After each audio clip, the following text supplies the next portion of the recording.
Station, this is Houston. Are you ready for the event?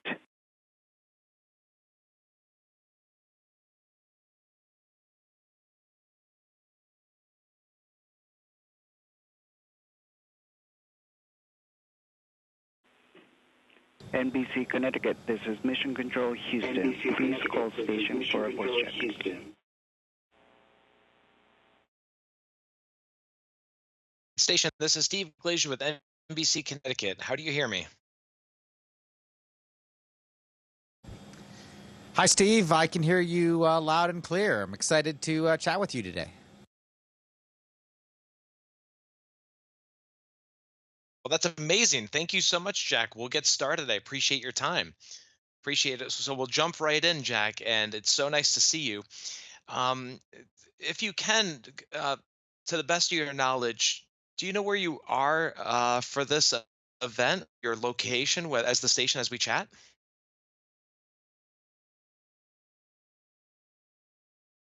That's a great question, Steve. Thanks for asking. As you know, the International Space Station is orbiting 250 miles above the Earth. I'm looking at our current position. We're over the northern Pacific, not quite to Hawaii.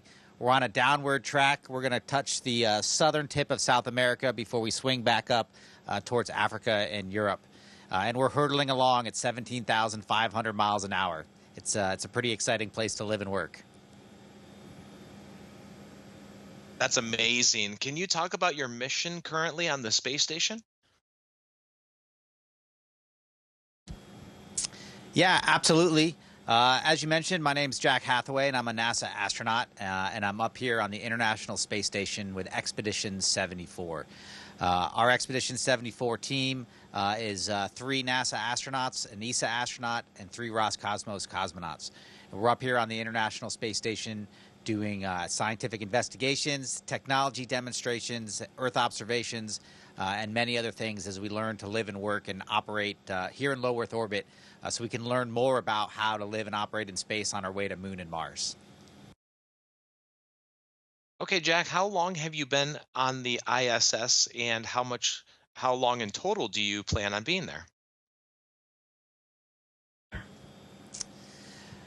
I launched on the 13th of February, and we docked here on the 14th of February. So it's been just a little over 2 weeks on the space station here. We're going to be up here for 7 to 8 months. We're thinking October, November timeframe is the plan. Crew swap over for our Crew Dragon capsule. So that'll be about 7 or 8 months for me and the 3 other astronauts, cosmonauts that came up here with me on Crew Dragon. I'm not sure if you know this or not, but this is the 25th year of continuous human presence in low Earth orbit, primarily here on the International Space Station. It's a pretty awesome opportunity to be able to do my 8 months, my little chapter with my friends and colleagues here in this long line of people that have been living in low Earth orbit for 25 years. That's awesome. Congratulations and thanks for all your work. That is amazing. Can you talk about your ties to Connecticut? Yeah, absolutely, Steve. I was born and raised in South Windsor, Connecticut. Lived there my whole childhood. Went to the public schools there in South Windsor. So I spent 18 years growing up, studying, doing high school, running cross country. I did a little theater in the afternoons. I was a Boy Scout as well while I was in Connecticut. And then when I graduated high school, I went off to the Naval Academy to join the Navy. But I remember very fondly my 17 and a half years in Connecticut before I went off and joined the Navy. I will I will give South Windsor and all of Connecticut your best. I'm in West Hartford, Connecticut, and just a short trip away. So if you can, talk about how one becomes an astronaut, and maybe your story. Sure, absolutely.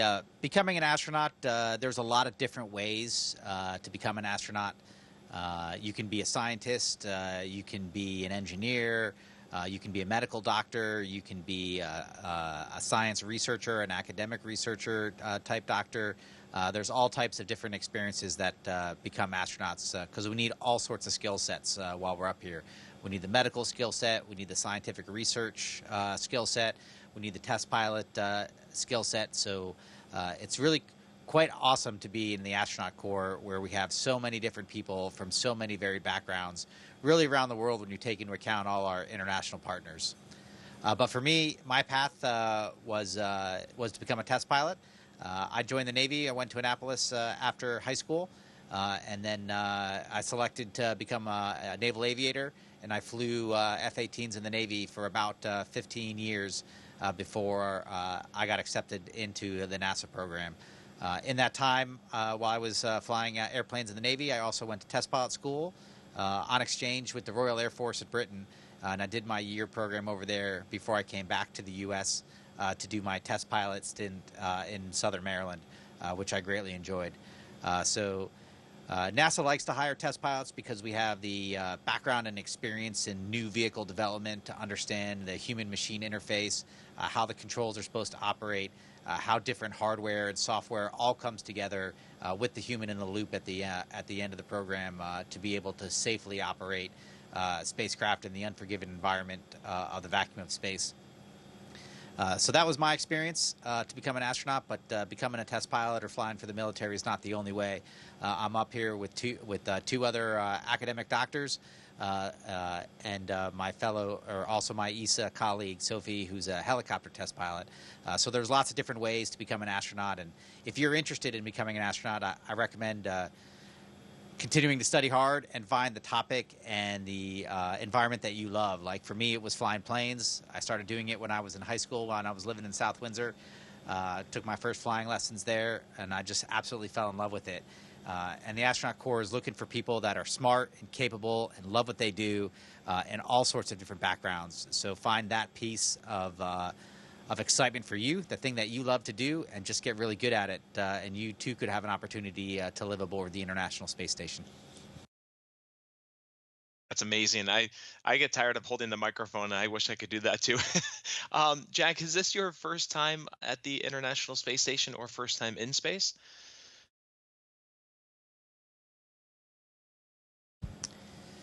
Yeah, absolutely. It is my first time both in space and aboard the International Space Station. I'm a rookie astronaut. I came up here on Crew Dragon. There were four of us.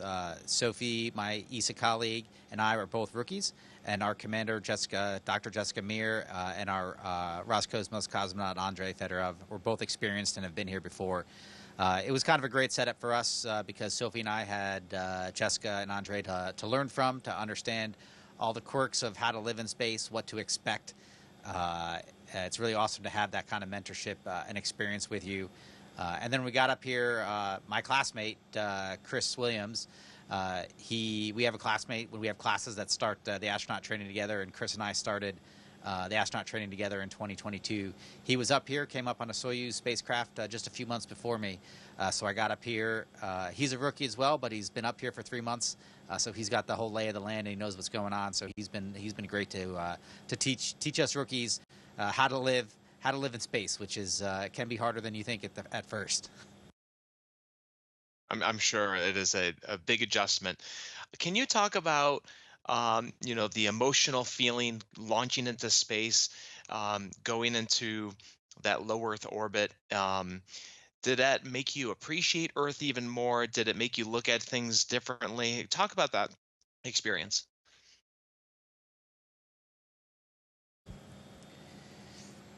Yeah, it's simultaneously an experience. Launching into space is simultaneously an experience that you're sort of familiar with from the training, and you, on another hand, you can't be prepared for it all. Like what the displays look like, the type of things we were going to experience, the systems that we had to monitor during the launch, all that felt pretty normal because we've been doing it in training for the past year and a half, 2 years. So the training has been awesome to prepare us to know what to expect. But on the other hand, there's just no feeling like strapping yourself into a rocket, launching into a space on a night launch like we got to do, feeling the stages of the rocket separate as we go from stage 1 to stage 2 and that jolt, and then finally the zero G once you get up into space and you're floating around for the first time. I'd experienced zero G, 10 or 15 or 20 seconds at a time in a fighter jet, but obviously never not permanently like we are now, or semi-permanently. So it's just such a wonderful experience, floating around, feeling what that's like. The first opportunity to get out of your seat, get out of our suits, and look through the great windows that we have on Crew Dragon, and see Earth, and just see the vibrant colors, the tenuous atmosphere that's just clinging on to the edge as you look at the rim of the Earth, and the speed at which it rotates underneath you. It's all such an incredible, beautiful experience. It's really makes you appreciate all the wonderful things that we have on Earth. It makes you see how interconnected everything is as you see the weather systems rotate around Earth and just cross between continents and across oceans. It's really just like a once in a lifetime type perspective to be able to look down both from the capsule on our way to the space station, and now that we're on station, through the windows that we have here to see what Earth looks like from 250 miles up. And I'm one of the meteorologists at NBC Connecticut in West Hartford, so I'm studying the lower atmosphere all the time. But I am always amazed at the pictures from space. Has it been just amazing looking out the window and seeing all different parts of the Earth you may not have seen? Yeah, I mean, I've been around a chunk of the world in the Navy, but I haven't been around it in a way like I have now on this mission. It's just incredible to see all different parts of the world, of the different mountain ranges and the deserts and the large weather systems. We saw some of the Saharan desert being blown across the Atlantic just the other day. There was some aurora coming off during one of our night passes yesterday. You see all parts of the world that you never thought you'd be able to see from a perspective that is really life-changing. Okay, Jack, that wraps up my questions. Would you like to add anything else or say anything else to the folks here in Connecticut? To the folks back in Connecticut, I'd just like to say thank you. Living in Connecticut, growing up in South Windsor, in the New England area was just wonderful. It's part of who I am. It's part of who I'm going to be forever. I had a lot of great opportunities growing up in the state and the region, and I'm forever grateful for all those opportunities. And I hope I'm doing you guys proud. Thanks for supporting me. I really appreciate it. And one last thing, I know you've been showing examples of microgravity with the microphone. Did you want to show anything else? I'll do a quick flip for.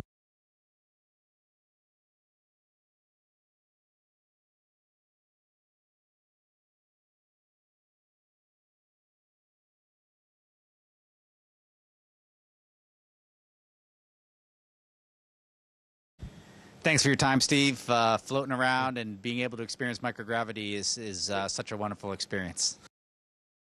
I'll send all of the best from all of us here in the Nutmeg State and the Constitution State to you. So thank you, Jack, for your time. Absolutely. Have a good rest of your day. Station, this is Houston ACR. Thank you. That concludes our event. Thank you to all participants. Station, we are now resuming operational audio communications.